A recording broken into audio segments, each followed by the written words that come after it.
Bismillah, wassalatu wassalamu ala rasulillah wa ala alihi wa sahbihi wa sallam ba'd. Yan uwa masu kallo da sauraron mu, assalamu alaikum wa rahmatullahi wa barakatuh. Muna gode wa Allah subhanahu wa ta'ala wanda cikin kaddarawarsa da ikonsa da nufinsa da yaddarsa ya ba mu dama muke haduwa ta wannan kafa ta Afirka TV3 inda muke faɗakar da junanmu akan abin da ya shafi addinin mu da rayuwar mu, inda muke tattaunawa a waɗannan halakokin da muke gabatarwa akan abin da ya shafi ƙaunatar manzon Allah sallallahu alaihi wasallam, matsayinsa addinin mu da kuma yadda sahabbansa suka ƙaunace shi lokacin da yake raye da kuma bayan mutuwarsa, da kuma irin ɗabi'un da suka janyo ake ƙaunatar manzon Allah, kuma Allah ya yi kira a yi koyi da shi ga duk mutumin da yake nufin ya yi koyi ya zama ya ɗabi'antu da ɗabi'u na gari, wanda daga cikin abin da muka ambata annaban Allah ya sifantu da shi kuma ya kamata mu sifantu da shi akwai rahama, jin kai da tausayi, haka kuma da kuma ɗabi'a ta rashin rowa, wato yawan kyauta, wanda yana daga cikin ɗabi'u da ya kamata duk mai ƙaunar manzon Allah sallallahu alaihi wasallama ya ɗabi'antu da wannan sifa ta kyauta, wanda mun ga shi annabin Allah yadda yake da kuma yadda yake kyauta, wanda ya tarbiyantar da sahabbansa su ma suka ɗabi'antu da wannan ɗabi'a ta kyauta, wanda ba sa ɓoye wani abu ko su aje wani abu, musamman idan aka ce a lokacin bukata. Kuma annaban Allah kamar yadda muka gani yakan damu da damuwan al'ummarsa, ya damu da damuwan sahabbansa, idan suka shiga wani hali sukan kai masa kuka kuma ya saurare su, wanda a halakar da ta gabata mun ɗauko bayani a irin abin da yake faru ko ya faru a yakin Tabuka na wahala da yunwa da kishin ruwan da sahabban annabin Allah tare da shi suka sinci kansu a wannan guri, kasa mai nisa, tafiya mai nisa da ba a isa a taka kafa daga inda ake a taho Madina ba. La shakka mutum zai iya mutuwa a hanya saboda sahara da wahala da nisan guri. Wannan ya saka wannan halin da suka sinci kansu, muka ɗauko hadisin da ya tabbata Bukhari da Muslim, hadisin Salama ibn al-Akwa, wanda ya zo a sahihu Muslim hadisin Abi Huraira, haka ya zo hadisin Abi Sa'id al-Khudri radiyallahu anhum,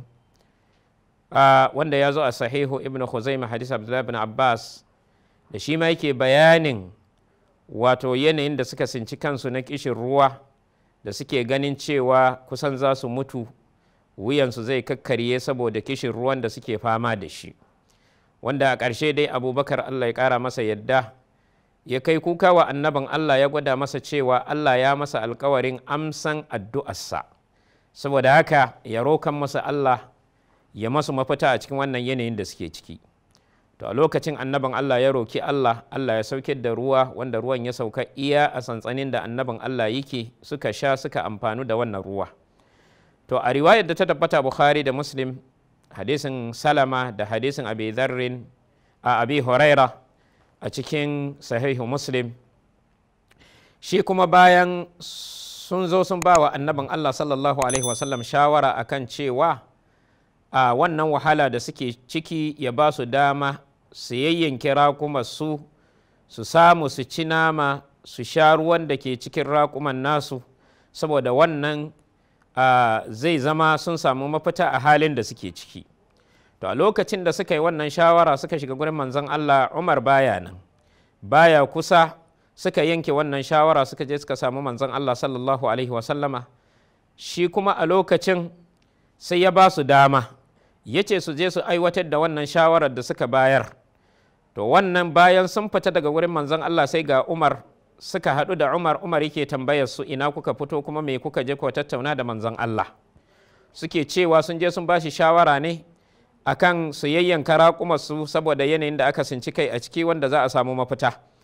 A lokacin Umar shi kuma ya hangen nesa akan wannan shawara, yake ce masu to ku da kuka yi wannan shawara, anya kun yi tunani kun kalli inda muke, gurin da muke, wanda a yanzu idan muka yanke waɗannan rakuma muka samu biyan bukata a yanzu, nan gaba ya za mu yi mu koma zuwa Madina. Zai iya yiwuwa yanzu mu biya bukata, amma abin da zai biyo baya shine za mu kasa, mun rasa raƙuman da za mu hau, ga yunwan ta same mu, ga kuma za mu kasa tafiya gida, haka za mu mutu muna gani. Saboda haka ina ga wannan shawara ya kamata a canza ta. Wannan bayan Umar ya gaya masu, sai ya shiga gurin manzon Allah sallallahu alaihi wasallama, yake faɗa masa cewa kai ne ka ba su dama su yanke raƙumar su saboda wahalan da ake ciki. Annabin Allah ya ce ya ce, ya annabin Allah, ya za mu kasance bayan yanke waɗannan rakuma ɗin? Wanda wannan dai duk ke gwada irin tausayin da annabin Allah yake da shi, yasa ya tausasa musu, ya ba su wannan dama. Shine Umar a lokacin yake cewa annabin Allah sallallahu alaihi wasallama, ina ganin ka umarni mutane, ka yi umarni, ka yi shela, duk wanda yake da sauran wani abu na guziri da ya rage tare da shi ya tattaro ya kawo, ka yi addu'a, ka yi masa albarka. La'alla wannan zai iya zamowa mafita daga irin halin da muka sinci kanmu a ciki, wanda wannan ke gwada da yana daga cikin ɗabi'un manzon Allah karɓan shawara. Bai zama mutum ne mai girman kai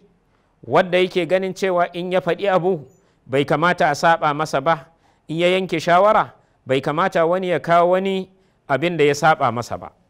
Wannan ya sa annabin Allah ya dawo daga ra'ayinsa cewa bayan ya faɗa wa mutane su je su yi, ya ce wa Umar, to ka yi shela,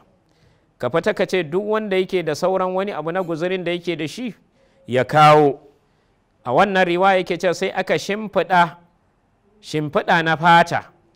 duk kowa ya kawo ɗan abin da ya saura na guzurinsa, wani dabino, wani ƙwallon dabino ma yake da shi. A riwayan Abi Huraira a sahihu Muslim, wanda yake da sauran alkama ya zo da shi, wanda yake da sauran abin da ya shafi ƙwallon dabino ma ya zo da shi. Wanda wani yake tambayan Abu Huraira cewa to me za su yi da ƙwallon dabino a matsayin guziri? Yake ce wallahi ƙwallon dabinon nan sukan wato tsotsi ƙwallon su ji zaƙinsa sai su sha ruwa a kai, wannan yakan magance musu wato wani nau'i na wahala da yunwa, wadda a yau za ka ga cewa in ana maganan wahala, la shakka ba a kai irin wannan matakin da sahabban manzon Allah suka sinci kansu a ciki ba, wanda wannan duka bai sa su suka zama kaskantattu wulakantattu a duniya ba. Saboda haka bayan sun tattara wannan abin da suke da shi na guziri ya taru guri guda akan wannan shimfiɗa, sai annabin Allah ya tashi ya zo ya yi masa addu'a, ya roki Allah albarka. Bayan ya roki Allah sai aka kira mutane cewa kowa ya zo ya ɗiba, kowa ya zo da jakarsa ya kwasa, sai da ya cika jakarsa, kowa ya cika jakarsa har ma abin ya saura, saboda albarkan da annabin Allah sallallahu alaihi wasallam yake da shi, da ya roki Allah ya sanya albarka wa wannan abin, da wannan aka samu mafita. A lokacin annabin Allah yake ce, na shaida babu abin bauta da gaskiya sai Allah, kuma ni bawan Allah ne, manzon Allah ne. Almuhim, wannan dai duk yake gwada mana irin tausayi da kuma irin yadda annabin Allah yake damuwa da damuwan al'ummarsa. Wannan ɗabi'a la shakka ɗabi'a ce da ya kamata mu koyi da annabin Allah a ciki. Har yanzu yana cikin ɗabi'un manzon Allah na gari, wadda ya sanya sahabai ko wanda duk suka yi mu'amala da shi suke ƙaunatarsa, kuma ya zamana cewa shi ne abin koyi na gari. Akwai ɗabi'a ta tawalu'u, kaskantar da kai da rashin girman kai. Wannan ɗabi'a tana ɗaya daga cikin ɗabi'un manzon Allah sallallahu alaihi wasallam, ta inda saboda kaskantar da kansa har ma ya kasance ba a iya bambance shi da sahabbansa. Hadisi ya tabbata Bukhari da Muslim, hadisin Anas bin Malik yake cewa, da yake bayani akan kissan Dhumam bin Tha'laba. Dhumam bin Tha'laba ya taho gurin manzon Allah sallallahu alaihi wasallam Madina. Anas bin Malik ya ba da labari, yake cewa muna zaune a masallaci tare da manzon Allah sallallahu alaihi wasallam, sai ga wani mutum ya shigo masallaci ya ɗaure raƙuminsa, da ya shigo sai ya ce, ayyukum Muhammad, waye a cikinku Muhammad sallallahu alaihi wasallam. Me yasa a wannan lokaci tare da cewa annabin Allah ne, mafificin halittun Allah, amma kuma idan baƙo ya zo baya iya bambance shi ta wajen yanayinsa da irin kayan da ya saka, saboda kamanni da yake tare da sahabbansa. Yana kishingide a cikinsu wannan Zuman bin Tha'laba da ya zo bai gane shi ba. Wannan ke gwada tawalu'u da kaskantar da kai irin na manzon Allah sallallahu alaihi wasallama. Saboda haka sai da Dumam ya tambaya yake cewa sahabbai, waye cikinku Muhammad ɗin nan ne da ake faɗa? Bai iya gane shi a cikinsu ba, sai da suka nuna masa cewa wannan farin mutum wanda yake kishingide. A lokacin Dumam bin Tha'laba yake cewa, ina son zan maka tambaya, wannan tambayan da zan maka tambaya ne mai tsanani, saboda haka ina fata ba zai ɓata maka rai ba, ba za ka ji fushin abin da zan tambaye ka ba. A lokacin annabin Allah sallallahu alaihi wasallama ya ce masa, ka tambayi duk abin da kake so, salma badalak, ka tambayi duk abin da kake bukata. Wannan dai ke gwada mana irin kaskantar da kai da annabin Allah sallallahu alaihi wasallam yake da shi da tawalu'u, wanda haka yake kasancewa tare da sahabbansa. Duk wani abu idan ya taso tare da shi ake yi, wanda ya tabbata a Bukhari da Muslim, lokacin da ake gina masallacin manzon Allah sallallahu alaihi wasallama, tare da shi ake aikin, tare da shi ake ɗebo bulo na gina masallacin, aikin masallacin tare da shi ake yi, wanda ma har ƙura takan rufe kirjin manzon Allah sallallahu alaihi wasallam a yayin wannan aiki. Saboda haka la shakka wannan ke gwada tawalu'u irin na annabin Allah, tare da cewa shine mafificin halittu, wanda wannan ke gwada mana la shakka wannan ɗabi'a irin ta annabin Allah na kaskantar da kai da rashin girman kai ya sa sahabbansa suke ƙaunatarsa, kuma suke ƙaunatan ma al'umma, ko kuma mutum yake ƙaunatan duk wanda yake da irin wannan ɗabi'a ta kaskantar da kai ba tare da girman kai ba, wadda har yanzu yana cikin kaskantar da kan annabin Allah. Tare da sahabbansa yake cin abinci, baya ware kansa a ce zai ci abinci shi kaɗai saboda matsayinsa, saboda mulkinsa, saboda ɗaukakansa. A'a, tare da sahabbansa yake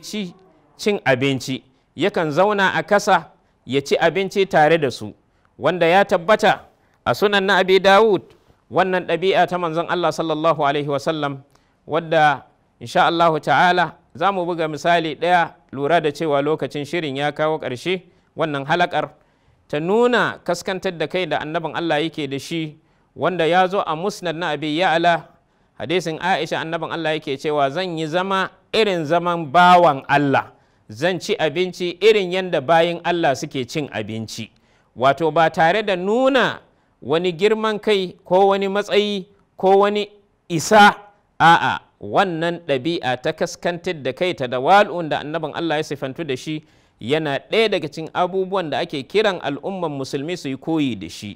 Ka nesaci girman kai, ka nesaci jiji da kai, ka kaskantar da kanka, wanda in kai haka Allah sai ya ɗaga matsayinka, kamar yadda ya tabbata a sahihu Muslim, duk wanda ya kaskantar da kansa dan Allah, Allah sai ya ɗaga matsayinsa.